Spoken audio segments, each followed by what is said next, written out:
So nagsalita na nga po ang promoter ni Inoue na si Ohashi at sabi nito na kailangan muna maging kampiyon ni Casimero bago nila ikonsidera na labanan ito ni Inoue. Sabihin man po natin na umiiwas si Inoue kay Casimero pero may sense po ang sinasabi ni Ohashi. Gaya nga po ng sabi ko kahapon, parang malabo na gawing tune-up fight ni Inoue si Casimero kasi nga po napakalaking risk nito. Wala pong mawawala kay Casimero sa ngayon, habang kay Inoue naman po ay malaki.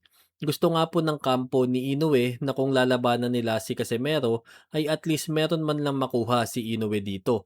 At yun nga po ay kung magiging kampiyon ulit si Casimero. Ang nakita po nating paraan dito ay kapag umangat sa featherweight division si Casimero at makakuha ito ng titulo. Sa puntong yun, wala na pong dahilan si Inoue para hindi labanan si Casimero.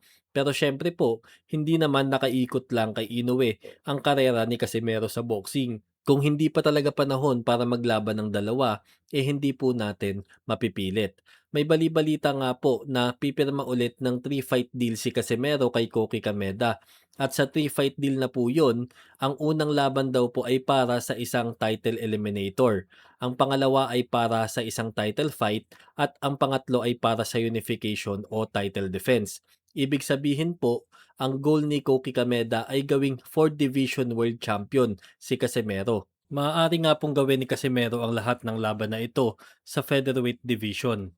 Ibig sabihin, lalaktawan na ang super bantamweight dahil nga po lahat ng titulo doon ay hawak na ni Inoue at ayaw naman po labanan ni Inoue si Casimero. Ngayon po, kapag nakakuha ng titulo sa featherweight si Casimero, most likely sa second fight niya sa 3-fight deal, baka nga po ang pangatlong laban nito ay laban na kay Inoue. Posible po itong mangyari kapag umakyat si Inoue ng featherweight matapos ang laban nito kay Bam Rodriguez.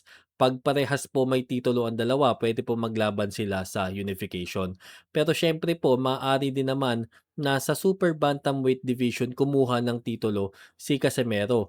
Pag maging mandatory challenger po siya matapos manalo sa isang title eliminator, then title fight against kay Inoue. Posible po ito kung mananatili pa si Inoue sa 122 at hindi niya ibabakante ang kanyang mga titulo.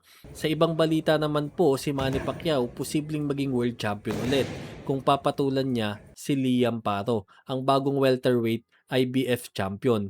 Matapos nga po ang title fight nito laban kay Lewis Crocker, ay hinamon agad ng manager nito ang iba't ibang welterweight champion sa dibisyon, pati na po si Manny Pacquiao. Sabi pa nga ni Ryan Garcia ay posibleng maging world champion ulit si Manny Pacquiao kung lalabanan niya nga po ito si Liam Paro.